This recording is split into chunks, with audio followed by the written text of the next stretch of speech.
You may recall that before Xbox Series X and PlayStation 5 launched, Microsoft and Sony expressed two very different strategies when it comes to transition to next generation. Microsoft and Xbox said, we're doing cross-gen for about 2 years and we want to support as many Xbox systems as possible for our first-party games so that we can bridge the gap between generations and ensure that as many people as possible have access to these games. And the compromise there being, of course, that the games are going to be held back to some degree by the lowest common denominator, by the weakest console, by the slowest hard disk speed and stuff like that. Whereas Sony said back then that they believe in generations, and I'll get to that in a bit. I'll dive into more detail in a bit. But Sony's strategy was, or at the time, what they said was, we want to clearly delineate between PS4 and PS5 because PS5 has unique capabilities with how the SSD has been implemented into the architecture, allowing for new game design paradigms and just entirely new ways to design games. And that's what got a lot of people excited, and games that would be exclusive to PS5 could fully utilize that and potentially create really compelling new experiences and add features that just weren't possible before. Fast forward to today, however, and it would seem as though the two company strategies don't diverge all that much, as it's becoming more and more clear that PlayStation 5 is going to have a cross-gen period. We've already seen this with games like Spider-Man Miles Morales, which came out on both PS4 and PS5. We got the same deal with Sackboy: A Big Adventure, which came out for both PS4 and PS5. We also know that the highly anticipated Horizon Forbidden West, which is coming out this year, is also going to be for both PS4 and PS5.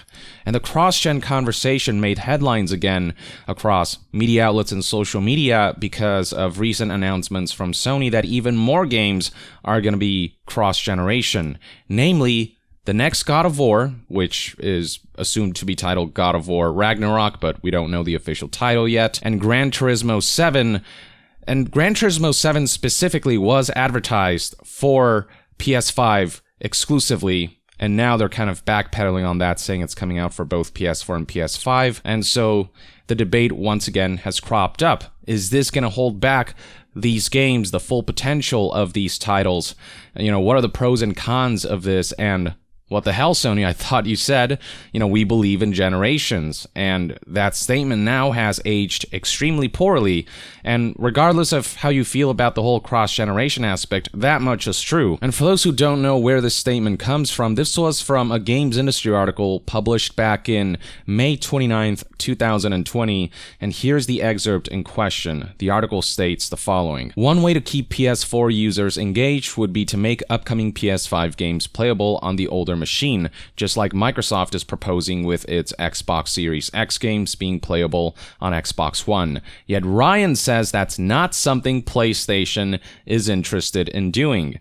And here's a quote from him. We have always said that we believe in generations. We believe that when you go to all the trouble of creating a next-gen console, that it should include features and benefits that the previous generation does not include, which PS5 has plenty of, and that in our view, people should make games that can make the most of those features. We do believe in generations, and whether it's the DualSense controller, whether it's the 3D audio, whether it's the multiple ways that the SSD can be used, we are thinking that it is time to give the PlayStation community something new, something different that can really only be enjoyed on PlayStation 5. And this isn't just something they said once or twice, this is something that they kept repeating over and over again. Fast forward to July 17th, 2020, and once again, as we have said many times with PlayStation 5, it's a brand new generation, and we believe in generations. This specific quote comes from Eric Lempel, who is the head of PlayStation Global Marketing, and he continued, in many cases we can't take everybody with us from previous consoles consoles into a next-generation experience. You need new hardware, you need new devices to experience what these developers want you to experience. Look how starkly this messaging contrasts what Hermen Hulst said recently. This guy says, in many cases, we can't take everybody with us from previous consoles into a next-gen experience. Hermen Hulst said, we can't build a community of over 110 million PS4 owners and then just walk away from it, right? Two completely different messages. And not that I don't understand Hermen Hulst's perspective of, I mean, there are 100 million plus people who are playing on PlayStation 4, and if we can give them the opportunity to play some of these games, that's great. More people get to experience these titles, and I'm not saying there isn't a case to be made for that. This goes doubly true during a time when PS5s are damn near impossible to find due to a combination of low supply that is partially a result of chip shortages, very high demand, and scalpers also contributing to making these devices that much more mythical and hard to find. But the thing that got people really excited for PS5 was this idea that experiences made uniquely for this console will be unlike anything else because of the possibilities that the architecture offers. When you look at a game like Ratchet & Clank Rift Apart is the only exception when it comes to games that we know of right now. This is a game that's actually being built from the ground up exclusively for PlayStation 5, fully utilizing the SSD and its various enhancements from the previous generation. And so we have seen gameplay footage showing that instant teleportation from one world to a completely different world happening in an instant, happening in quick succession. And it looks very cool, and it also seems like it adds new gameplay paradigms that are really compelling, and that's what people were looking forward to with PlayStation 5. That was what was marketed when Mark Cerny took the stage to tout all of PS5's unique features as a result of its architecture. And it's hard not to wonder what you could achieve with franchises like God of War and Horizon if you made those only for PlayStation 5, if you made a sequel exclusively for PlayStation 5. The statement continues, and we have talked about a lot of different features today, but as you've mentioned, we haven't mentioned SSD. That is another thing that will make the whole gaming experience different. It'll make it better, but it also allows the developers to do new things, being the key phrase here. It isn't just about faster loading times. You take a great developer like Insomniac and they found a way to say, okay, look, here's a game that could only be made on PlayStation 5 on this generation using this technology. And that's what people would have liked to see more of. Now, there are a few other PS5 exclusives like Demon's Souls Remake, which is more of a graphical enhancement and the faster loading times are very nice. Returnal is also PS5 exclusive, but I feel like this is one of those games that you could port over to other platforms, which is why we're seeing articles like this. Forget business sense. Sony's cross-gen U-turn is disappointing for PS5's potential. You know, when you are doing a cross-generation project, you will have to appeal to the least common denominator. You have to make God of War Ragnarok, Horizon, Forbidden West, and other similar cross-gen titles work on PS4, and that means that certain features that could only be done on PS5 might have to be scrapped to compensate for PS4's weaker and less efficient architecture. And this is not just some random speculation. Hell, PlayStation's lead architect, Mark Cerny, said as much. Last year, PlayStation architect Mark Cerny held a lengthy PS5 talk in which he explained why accommodating last-gen hard drives can sabotage the game that the developer is trying to create. There are compromises that might have had to be made. There might have been ideas, really cool ideas, that might have had to be scrapped because it might have been feasible on PS5, but not on PlayStation 4. Now, to make one thing clear, do I think titles like God of War Ragnarok and Horizon Forbidden West are gonna suck because they're limited by the least common denominator, because they're cross-gen titles? Hell no. I do think they're gonna do their best to raise the bar for those IPs, and I do think at the end of the day, they're probably gonna turn out to be really, really good games, and I'm probably gonna have a lot of fun with them, or at least I hope so. At the end of the day, cross-gen or no, if it's a good game, it's a good game, and I can live with that.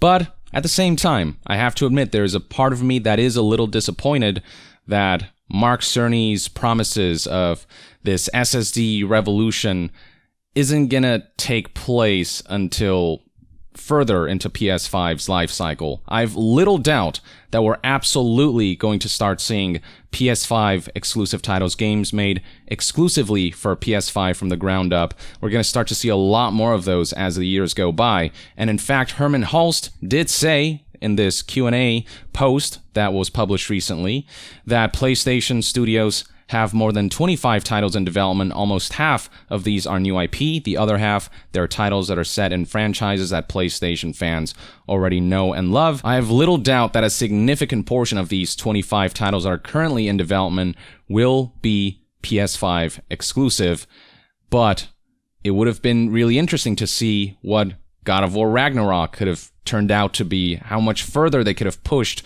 some of its gameplay elements had it been a PS5 exclusive. As Video Games Chronicle puts it, much of the debate going on online right now about cross-gen has to do with the effect it has on how long we're going to have to wait before PlayStation's biggest games make full use of PS5's hardware potential and fulfill Mark Cerny's SSD dream. Most cross-gen games will always need to be compromised in some way to accommodate for the weakest hardware they're planning to release for, unless developers are prepared to create two fundamentally different games.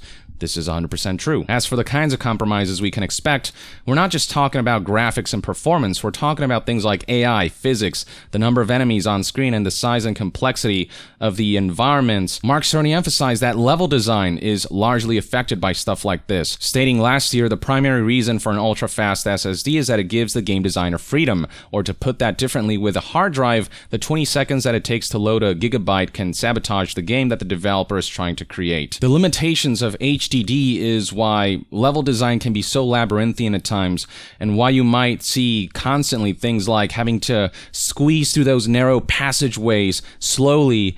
It isn't just for cinematic effect, it's so you can ditch the old assets and then take 30 seconds or so to load the new assets in. That's why God of War 1 had so much of that, and we're probably going to see a good amount of that in God of War Ragnarok as well, because it has to work on PS4 also.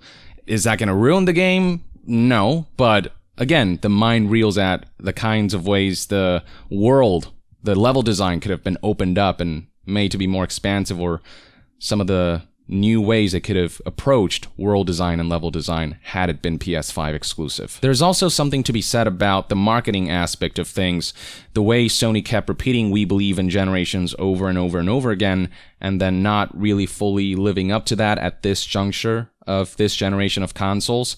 And Video Games Chronicle aptly points out that some consumers will have shelled out for a next-gen console on the understanding that it was the only place they'd be able to experience these games, only to learn that you really didn't have to rush to get a PS5 because most of these games you can play on PS4, though of course the best way to play those would be on PS5, and the PS5's graphical enhancements, performance enhancements, 60 FPS for games that would traditionally be 30 FPS, the near instant loading times, all that stuff's really great. But if the PS4 version is good enough, then people might have decided to stick with PS4 until we see more PS5-only titles, and made a different decision. But because of the way Sony marketed things, some people might have rushed when they didn't really need to, and so that's one aspect of things that is worth highlighting. And for Gran Turismo 7 specifically, it was very much outright advertised to be a PlayStation 5 exclusive back in December of 2020. Though for Gran Turismo specifically, Video Games Chronicle reports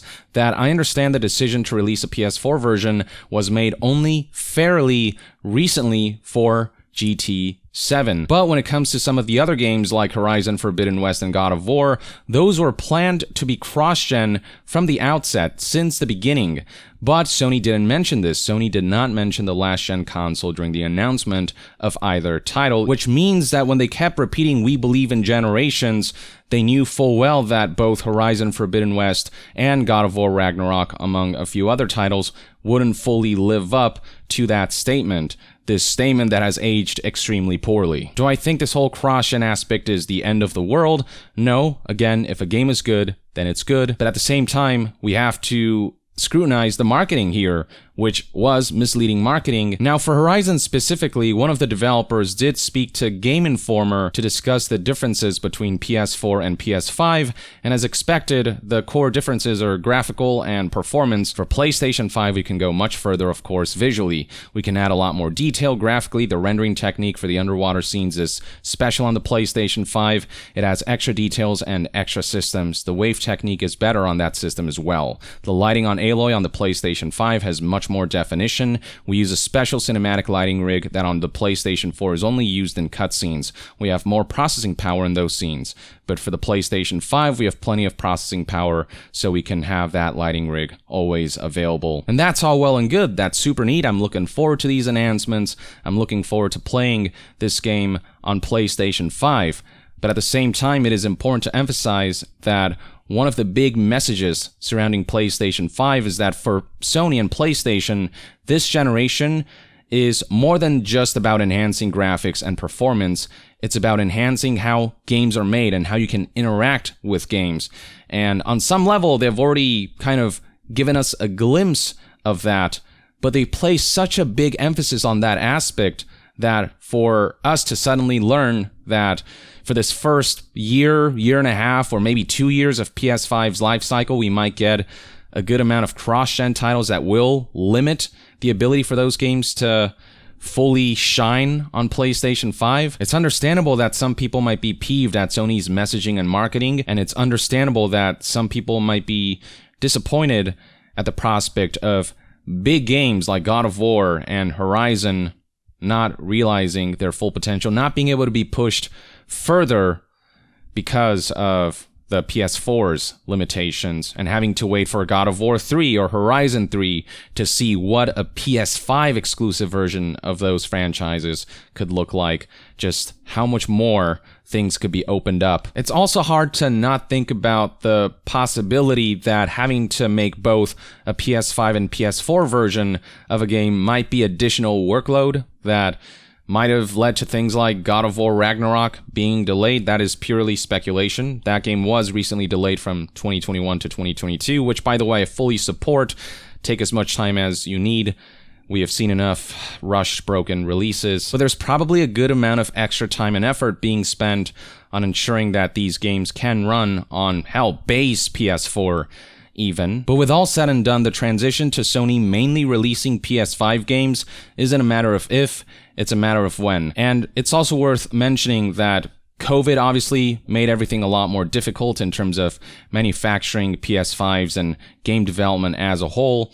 And with the limited quantity of PS5s out there, the low supply compared to the huge demand, and the fact that most people can not find PlayStation 5s, and there are also those who cannot afford PS5s, and with PS4 still having like 100 million people, all of that is worth considering. The one pro to this cross-gen period is that a lot more people are going to be able to play some of these highly anticipated sequels. But on the flip side, we are going to have to wait longer to see some of those games that are really going to raise the bar for how games are designed, push the boundaries for how games are made and the kinds of experiences that we can have.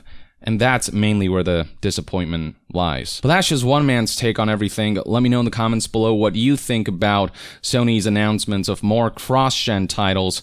Do you find that to be good news personally? Maybe you're someone who only owns a PS4 and cannot find or cannot afford a PS5?